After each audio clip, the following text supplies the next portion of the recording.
दोस्तों अगर आप जानना चाहते हैं कि बीएससी एग्रीकल्चर का सिलेबस क्या होता है, यानी कि बीएससी एग्रीकल्चर में क्या क्या सब्जेक्ट आपको स्टडी करने होते हैं, बीएससी एग्रीकल्चर कौन कर सकता है, बीएससी एग्रीकल्चर में एडमिशन कैसे मिलता है, बीएससी एग्रीकल्चर कंप्लीट करने के बाद आपकी जॉब पोजीशंस यानी कि जॉब प्रोफाइल्स क्या क्या हो सकती हैं। सो अगर आप इन चीज़ों के बारे में जानना चाहते हैं तो वीडियो लास्ट तक देखते रहिए, चीज़ें आपको बेहतरीन तरीके से समझाने का प्रयास करेंगे। बीएससी एग्रीकल्चर एक 4 साल का यानी 4 इयर्स का अंडर ग्रेजुएट यानी एक यूजी प्रोग्राम है, जिसे कंप्लीट करने के बाद आप एग्रीकल्चर के फील्ड में करियर बना सकते हैं। आप एग्रीकल्चर ग्रेजुएट कहलाते हैं। एग्रीकल्चर की फील्ड में कई सारे जॉब प्रोफाइल्स आपको मिल सकते हैं, जैसे कि बीएससी एग्रीकल्चर कंप्लीट करने के बाद आप एग्रीकल्चर ऑफिसर के तौर पर काम कर सकते हैं, एग्रीकल्चरल लेक्चरर के तौर पर काम कर सकते हैं, फार्मिंग कंसल्टेंट के तौर पर काम कर सकते हैं, एग्रोनॉमिस्ट का पोस्ट आपको मिल सकता है, प्रोग्राम मैनेजर, रिसर्च या फिर फंडामेंटल एनालिस्ट के तौर पर आप काम कर सकते हैं। इसके अलावा और भी जॉब प्रोफाइल्स हो सकती हैं। दोस्तों अगर हम बात करें कि बीएससी एग्रीकल्चर कोर्स कौन कर सकता है, यानी कि बीएससी एग्रीकल्चर के लिए एलिजिबिलिटी क्राइटेरिया क्या है, तो बीएससी एग्रीकल्चर कोर्स वे सभी स्टूडेंट्स कर सकते हैं जिन्होंने 10+2 यानी 12th पास कर लिया है, साइंस स्ट्रीम में फिजिक्स केमिस्ट्री बायोलॉजी या फिर फिजिक्स केमिस्ट्री मैथमेटिक्स यानी पीसीएम के साथ मिनिमम 50% मार्क्स 12th में होने चाहिए। इसके अलावा ये जो परसेंटेज का क्राइटेरिया है ये college to college, university to university vary कर सकता है, इसलिए ज़रूरी है एडमिशन लेने से पहले आप एलिजिबिलिटी क्राइटेरिया चेक कर लें, आप जिसमें एडमिशन लेना चाहते हैं उस कॉलेज के लिए। दोस्तों अगर हम बात करें एडमिशन प्रोसेस की, तो एडमिशन 2 तरीके से होता है। कुछ कॉलेजेस में डायरेक्ट एडमिशन हो जाता है, यानी कि 12th के परसेंटेज की बेस पर आपको एडमिशन मिल जाता है, बट कुछ कॉलेजेस यूनिवर्सिटीज़ इसके लिए एंट्रेंस एग्जाम यानी प्रवेश परीक्षा कराती हैं।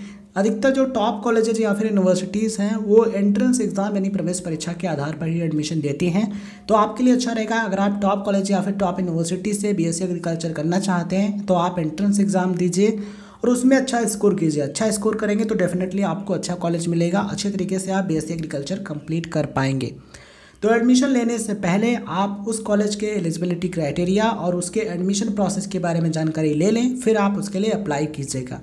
आइए अब हम जानते हैं कि बीएससी एग्रीकल्चर में क्या क्या सब्जेक्ट आपको स्टडी करने होते हैं, यानी कि बीएससी एग्रीकल्चर का सिलेबस क्या रहता है।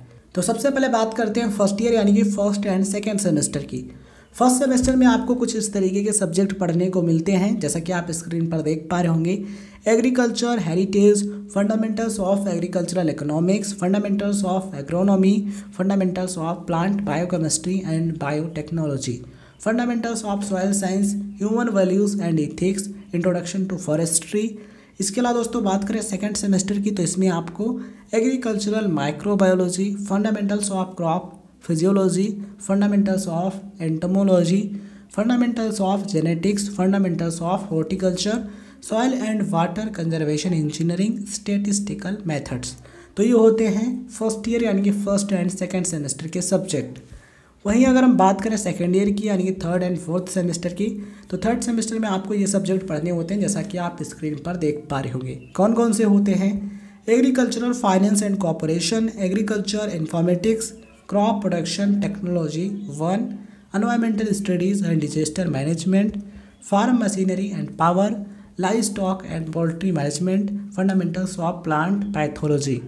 वहीं अगर हम बात करें फोर्थ सेमेस्टर की, तो फोर्थ सेमेस्टर में आपको agricultural marketing, trade and prices, elective 1, crop production technology 2, farming system and sustainable agriculture, principles of seed technology, problematic soils and there management, practical aspects of physical education. आइए दोस्तों बात करते हैं third year यानी कि fifth and six semester के subject के बारे में। फिफ्थ सेमेस्टर में आपको elective 2, crop improvement, educational tour, entrepreneurship development and business communication, geo informatics and nano technology for precision farming, intellectual property rights, renewable energy and green technology. वहीं अगर हम बात करें सिक्स सेमेस्टर की, तो इसमें आपको elective 3, crop improvement, management of beneficial insects, diseases of field and horticultural crops and there management, principles of food science and nutrition, principles of organic farming, rain fade agriculture and water said management. वहीं अगर हम बात करें last year की यानी कि fourth year की, यानी कि सेवन्थ एंड एट्थ सेमेस्टर में आपको कौन कौन से सब्जेक्ट स्टडी करने होंगे, तो सेवन्थ सेमेस्टर में आपको agro industrial attachment, plant clinic attachment, student project, unit attachment, village attachment. वहीं अगर हम बात करें लास्ट सेमेस्टर यानी कि 8वें सेमेस्टर की, तो इसमें आपको agro industrial attachment, plant clinic attachment, student project, unit attachment, village attachment. तो ये सब्जेक्ट आपको स्टडी करने होते हैं फर्स्ट ईयर से लेकर फाइनल ईयर तक, यानी कि सेमेस्टर 1 से लेकर सेमेस्टर 8 तक। आई होप चीज़ें आपको समझ में आ गई होंगी और इस वीडियो को यहाँ तक देखने के बाद आपको अंदाज़ा लग गया होगा कि बीएससी एग्रीकल्चर में क्या क्या चीज़ें, क्या क्या सब्जेक्ट हमको स्टडी करने होते हैं। दोस्तों मैं आपको यहाँ पर बताना चाहूँगा, ये जो सिलेबस है बीएससी एग्रीकल्चर का, इसमें कुछ चीज़ें वेरी कर सकती हैं university to university, college to college. इसलिए अगर आप बिल्कुल एग्जैक्ट सिलेबस जानना चाहते हैं तो आप जिस कॉलेज या फिर जिस यूनिवर्सिटी से बीएससी एग्रीकल्चर करना चाहते हैं आप उसकी ऑफिशियल वेबसाइट पर जा कर के सिलेबस देख सकते हैं, यदि वहाँ पर अवेलेबल है तो। मुझे उम्मीद है चीज़ें आपको बहुत बेहतरीन तरीके से समझ में आई होंगी। फिर भी अगर कोई क्वेश्चन है या फिर सजेशन है या फिर डाउट है तो आप हमें कमेंट सेक्शन में बता सकते हैं। ये वीडियो आपको कैसा लगा ये भी कमेंट सेक्शन में ज़रूर बताइएगा।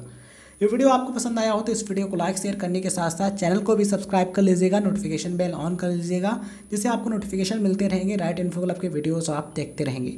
इस वीडियो को लास्ट तक देखने के लिए बहुत बहुत धन्यवाद।